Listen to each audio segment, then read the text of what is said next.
को बगल वाले से बोलिए, प्रभु को क्या भाता है? यह भाता है कि आप नए हो जाएं। क्या हो जाएं? नए हो जाए और अंधकार के निष्फल कामों में पार्टिसिपेट नहीं करें, हिस्सा नहीं लें, हिस्सा नहीं लें। बगल वाले से बोलो, गंदे कामों में हिस्सा नहीं लें, अंधकार के कामों में हिस्सा नहीं लेना। हाँ, कोई अगर कोई गुनाह कर रहा है, कोई पाप कर रहा है कि उसमें जाकर आप भी अपना बल लगा दो, ना ना ना ना। कितना भी बड़ा आपका मित्र क्यों ना हो, यीशु मसीह ने क्या कहा मालूम है? यदि तेरा आंख पाप करे तो आंखों को निकाल देना। क्या कर देना? कितने लोग अपनी आंखों को निकाल दिए भाई? अंधा कोई तो दिखाई नहीं दे रहा है हमें।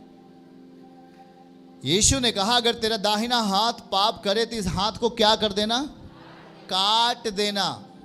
कितने लोगों का हाथ कटा भाई अब तक? अब तो लग रहा है सब लोग के पास आंखें हैं, हाथ हैं। हाथ किसी का कटा उड़ा गया? नहीं कटा। पर इस वचन का अर्थ क्या है? यही समझ आपको आजाद करेगी। आमीन। जब आप नई सृष्टि बनने के लिए आप प्रभु के पास आते हो, हैं? आ गए नई सृष्टि बनने के लिए, और जैसी आपके अंदर विश्वास है और आपने विश्वास के साथ उसके वचनों को ग्रहण किया, आपका सबसे बड़ा मित्र आपका एक बार दुश्मन बनेगा।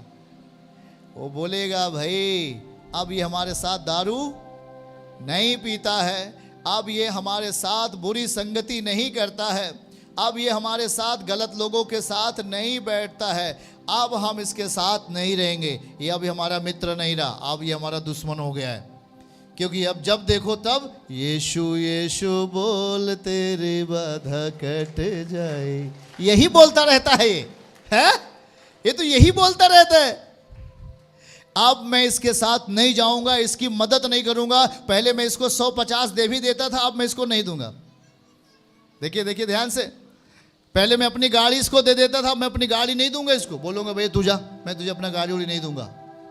पहले मैं इसको जहां होता था मैं इसके साथ साथ चलता था, अधिकारी से बात कर लेता था, फलाने से बात कर लेता था, ठिकाने से बात कर लेता था। अब मैं इसके साथ नहीं जाऊंगा। अरे भाई तू ना जा, मेरे साथ सबसे बड़ा अधिकारी है ना बात करने के लिए। आमीन के साथ बोलो भाई। हो जी तू जाए या ना जाए, पर ध्यान से सुनना, वो आपको अपने वो जितना प्रयास करेगा आपको दबाने का प्रयास करेगा। समझ रहे नहीं? हाँ, हो सकता है आपको पैसे की घटी हो जाए, आपको एक बार याद आए, शैतान आपके कानों में बोले यार जाओ उसके पास, जाओ उसके पास, वो तेरी मदद कर सकता है, जा जा जा।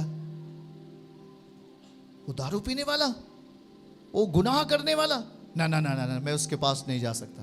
ध्यान से सुने, जब आप परमेश्वर को जानते हो, जब आप यीशु को जानते हो, तो शैतान आपको इन परिस्थितियों में लेके जाता है। ध्यान से सुनना, बोलो लेके जाता है। आपके अंदर घटी आती है, आपके अंदर कुछ ऐसी बातें आती हैं जिससे आप विवश होकर कोई गलत कदम उठाएं, पर वहीं पर रुको, वहीं पर आने की आवश्यकता है। जैसी आप आएंगे और घुटना टेकेंगे, वापस जाने के बाद समाधान मिलेगा यीशु के नाम में। हालेलुया। प्रभु को क्या भाता है करके जब हम करना शुरू करेंगे तो शैतान को जलन होगी। किसको जलन होगी? यस। अब भाई अगला आदमी दारू पीना बंद कर दिया, जलन किसको होने लगी? दुष्ट आत्माओं को, जलन को, अंधकार की शक्तियों को जलन होने लगी। अब वो गलत लोगों के साथ नहीं टहलता है, गलत लोगों के साथ नहीं टहलता। जरा ध्यान से सुनना, गलत लोगों के साथ टहलने से क्या क्या प्रॉब्लम आती है। आज का जमाना जान गए कि नहीं जान गए? हो जी, कोई किडनैप हो गया। अभी ध्यान से सुनिए, सच्ची घटना, कोई किडनैप हो गया था। जब किडनैप हो गया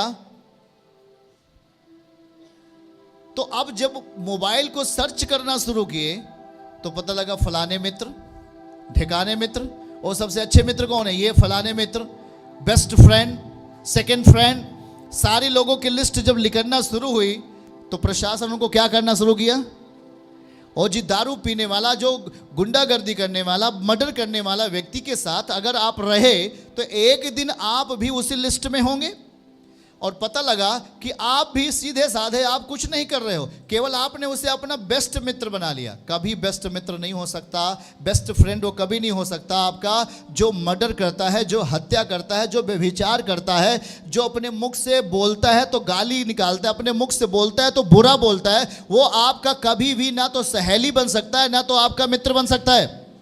ध्यान से सुनना, अगर आपने उसे अपना मित्र बना लिया, आप भी एक दिन उससे फंसेंगे। शैतान उसी के द्वारा आपको क्या करेगा, गलत काम वो करेगा, नाम आपका भी आएगा।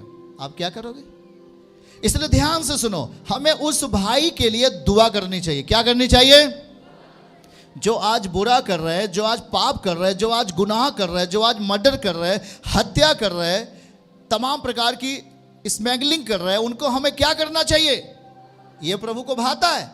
पर यह प्रभु को नहीं भाता कि आप एक नई सृष्टि होकर भी आप बोलते हो मैं यीशु पर विश्वास करता हूं, आप किसी ऐसे व्यक्ति के साथ बैठे हो जिसके नाम पर हजारों गलत मुकदमे, आप ऐसे व्यक्ति के साथ जाकर संगति करते हो जो व्यभिचार में है, जो पकड़ा गया है, जो पाप में सुनाम है।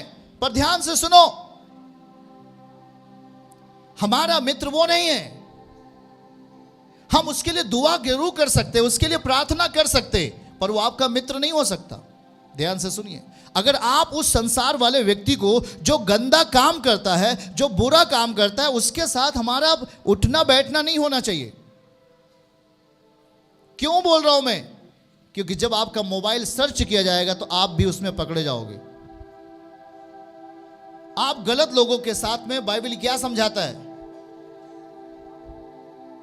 अगर आप अच्छे हो और संगति बुरे की कर रहे हो तो आप एक दिन बुरे बन जाओगे। और इसलिए अक्सर जब आप नई सृष्टि बनते हो तो शैतान हम पर गुस्सा होता है। हो जी, दीदी पहले आती थी हमारे साथ बैठती थी और 10 लोगों की हम बुराई करते थे, बड़े खुश थे भाई, दिन भर बुराई में टाइम बीतता था, खाना खाना भी भूल जाते थे और घर को साफ करना भी भूल जाते थे। और जैसे ही घर से बाहर निकलते थे वो दीदी मिल जाती थी और बड़ा टाइम से अच्छा सा बुराई हो जाता था और बड़ा टाइम से समय बीत जाता था। पर अब देखो, वो आती नहीं है, उसको पता नहीं क्या हो गया, अब वो हमारे साथ बैठती नहीं है, बातें नहीं करती है, हैं? जब मिलती है तब अच्छी बातें बोलती, कभी भी उसकी बुराई करने के लिए बोलो तो हमको डांट देती है। वो ठीक नहीं है। आप शैतान के लिए अच्छे नहीं होते। आप शैतान के लिए, शैतान आप पर क्या करता है? गुस्सा करता है। पर ध्यान से सुनो, हम नई सृष्टि हैं। सब लोग बोलो, हम नई सृष्टि हैं। क्योंकि हमें अब क्या अच्छा लगता है? आशीर्वाद। पहले क्या अच्छा लगता था? हाँ जी, मर जाए, इसका 2 तल्ला मकान बन गया, गिर जाए। हाँ जी, बताओ, हमारे पास साइकिल नहीं है, उसके पास 4 व्हीलर हो गया, अरे ये लड़ जाए। ऐसा करके अंदर अंदर श्राप देते थे। क्या देते थे? जरा सोच लो, अगर वो मसीही आदमी है, अगर वो यीशु पर विश्वास करता है, उसका 2 मंजिला नहीं 10 बिल्डिंगा अगर उसका घर बन जाए, कोई श्राप देगा तो वो 20 मंजिला हो जाएगा, बढ़ जाएगा। जरा सोच लेना, अगर आप यीशु को सच्चाई से प्रेम करते हैं और आप अपने जीवन में आशीर्वाद का स्थान दिए हैं, आप अपने जीवन में श्राप का स्थान नहीं दिए, आप अपने जीवन में आशीर्वाद का स्थान दिए, कोई भी दुष्ट आत्मा, कोई भी श्राप आपके जीवन को छू नहीं पाएगा। जितना वो श्राप देगा उतना आप ऊंचे उठेंगे। हालेलुया! चर्च की सभी प्रार्थनाओं को और परमेश्वर के दास के द्वारा टीचिंग सुनने के लिए और अपडेट्स को जानने के लिए हमारे इस चैनल को सब्सक्राइब करें और साथ में बेल आइकन को दबाएं, ताकि जब भी लाइव प्रार्थना हो तो सबसे पहले आप देख सकें।